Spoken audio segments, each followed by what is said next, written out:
start by having everyone introduce themselves again with their name and the name of the film, and maybe just a 2-sentence description in case you don't remember which one that is. So everyone's just going to go down the line. So here we go. I'm Derek, and mine was My Kundalini Hurts. I'm Kevin, and it was Trace, the really short black and white.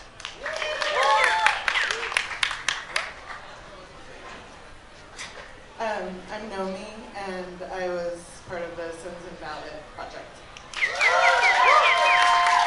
My name is Trace, and I was split screen. And so let's just start with questions from the audience. People, what do you want to talk about? That is not true. Okay, yes, over here. I have too many questions.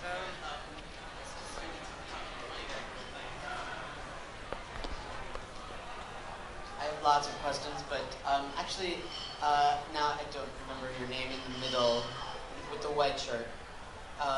Your film, what you said at the beginning of the film is very interesting to me.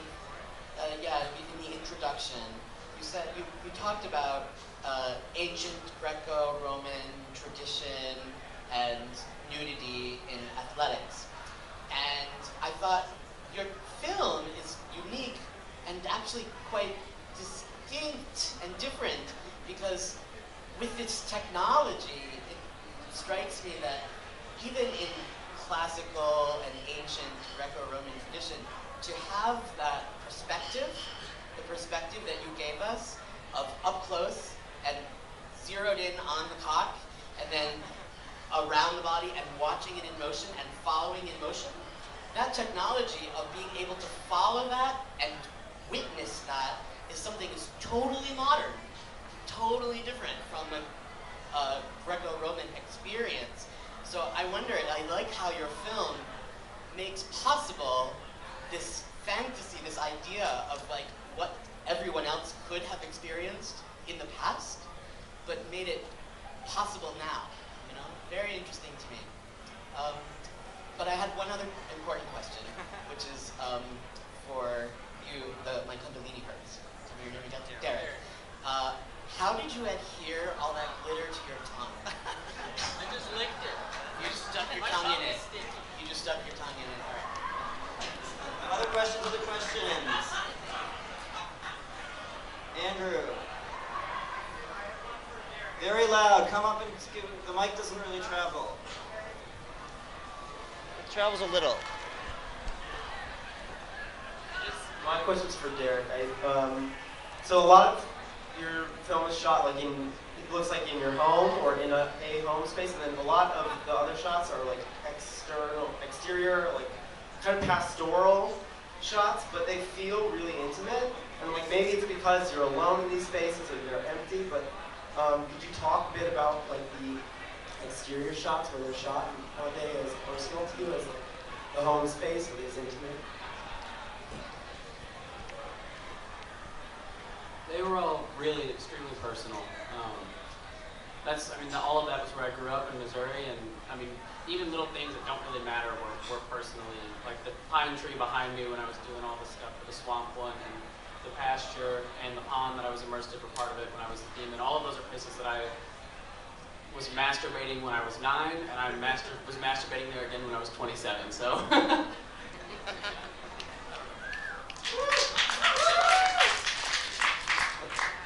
Jack? Oh, we need the mic for sure, especially with your questions. This is for Nomi. A lot of the subjects that you're dealing with involve appendages, and there's hearing, but mostly appendages. And I'm wondering if you hear from, and what about the voices of people with disabilities of, say, internal organs, and especially genitalia?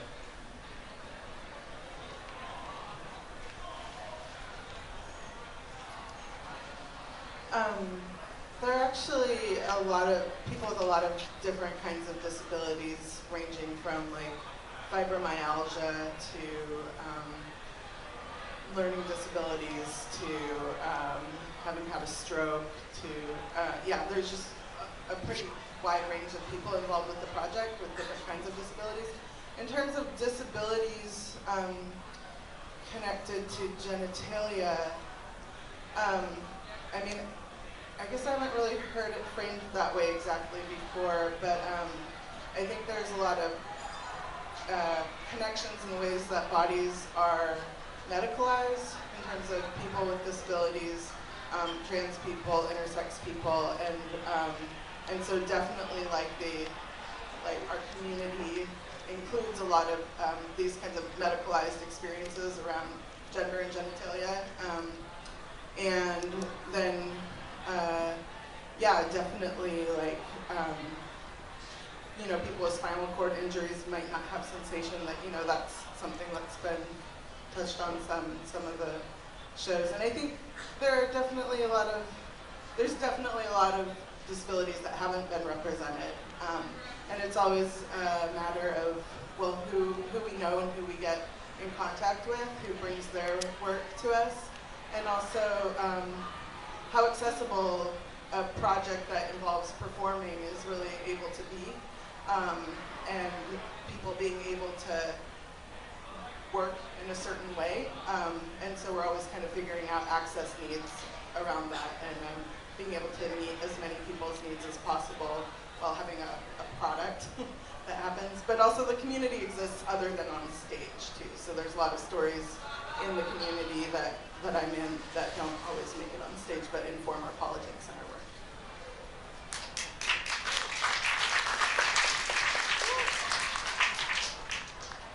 Yeah, in the back, you have to come up.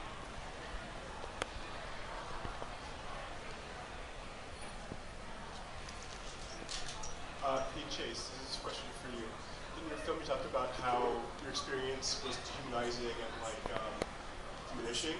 Does having screens like this give back to you, like give you strength and power back? And how do you feel about that experience?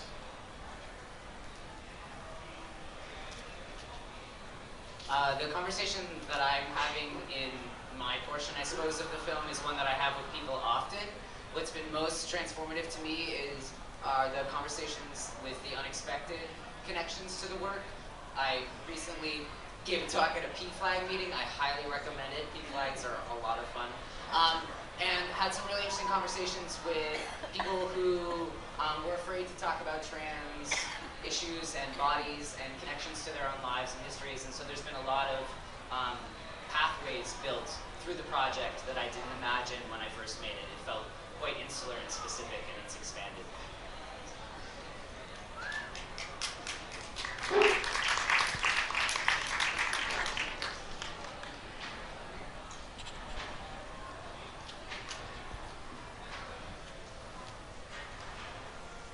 My question is also for Chase. In your film, you talk about how at I think it was a clinic you were at, they had the form where they only allow people to be Ms. something or other. And I was wondering, in that situation, did the clinic facilitate it so that you didn't have to have that? Or, it didn't seem clear, like, their response saying you're the exception to the rule, so did they make an exception? I'm being really hopeful here.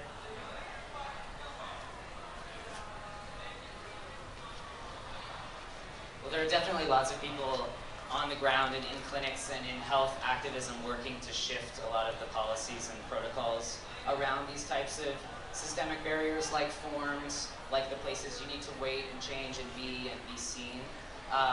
I just chose the being displayed on a table as the opportunity to have those questions answered, and many of which, as were described in the film, were not answered. But the idea that the conversation's being had in those spaces is, I was told that I was a special man, that they only treat special men, which I said I am very special, thank you. But you know, there's a long way to go, especially in systems where women's health, we'll put huge bunny ears on that, are still on one floor or in one section of broader institutions, and if we're still working in pockets and corners, then we've got a long way to go.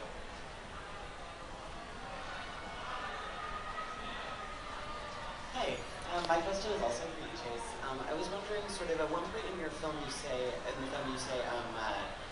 I've never felt more female.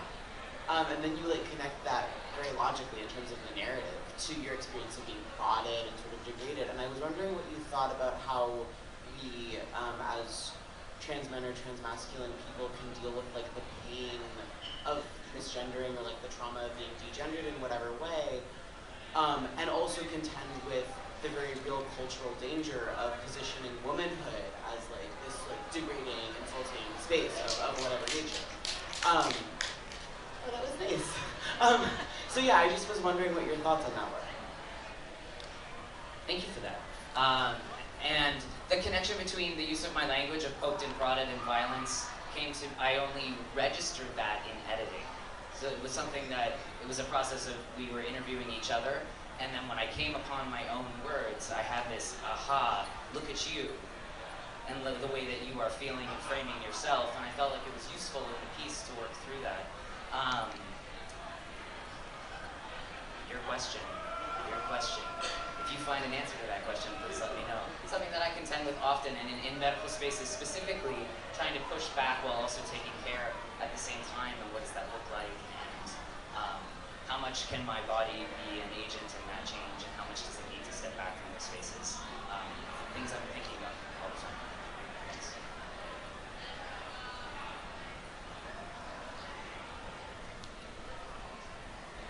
So, I don't know if there are other questions out there. Yes. I just want to thank all of you for your wonderful work. And I wanted to ask each of the speakers, how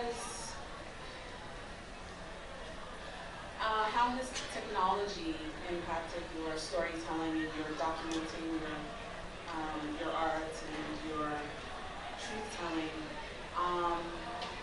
Have you found yourself having more of an opportunity to express yourselves through the use of technology today, or do you find more traditional methods of storytelling and documenting more your forte? I'm just curious. Great, and this is for all the filmmakers, so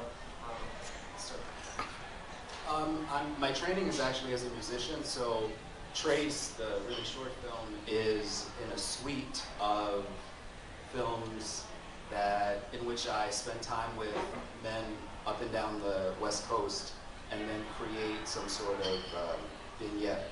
And so for me, being able to use film is another way of channeling my musical energy to try to figure out if I can create on film what I try to do when I'm creating music. So it's another way to express myself. Yeah, definitely. Those are all things I was just doing alone all the time, which in a lot of ways was pleasurable, but it ended up making me feel more alone. And then when I saw it reproduced on this thing in front of me, I was like, holy shit, it's like I'm not alone somehow. And then I was able to post it online and blah, blah, blah. And I get a lot of feedback. I have an X2 page and a Cam4 page, and it's like that sex. A lot of people talk about how the internet is stripping sex of its heart and its emotion and our ability to connect with humans, and I found that to be very opposite the case for me, because my preferred sexual act does isolate me, but technology's really let me connect it.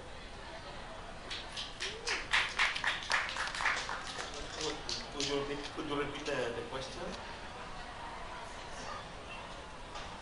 questions about how technology changes the way you make your film, just you storytelling, the current modern technology versus other traditional methods of making or storytelling.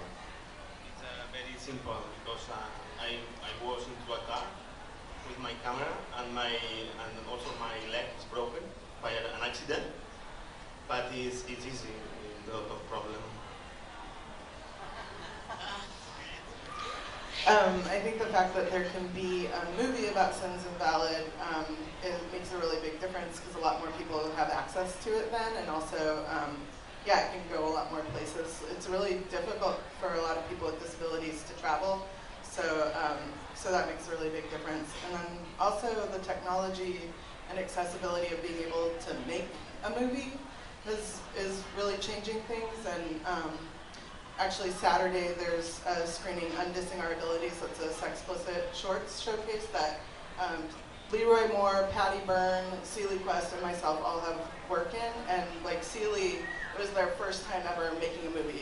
It's in the screening, and then Patty has a piece that was made in like 2000, and it's just interesting to see the difference in the technology from then to now even. And I'm like barely learning how to make movies, so. There's something happening, I think, in my piece where it's presenting things together, but they're always alone, and the split screen identifies those fractures, I think, in the narrative and the experience of the people narrating the story. And knowing that Mary and I live on opposite coasts and have an intimacy that is almost entirely structured around Skype, there's something about the acknowledgement of those screens and the distance between those screens that also informs that connection.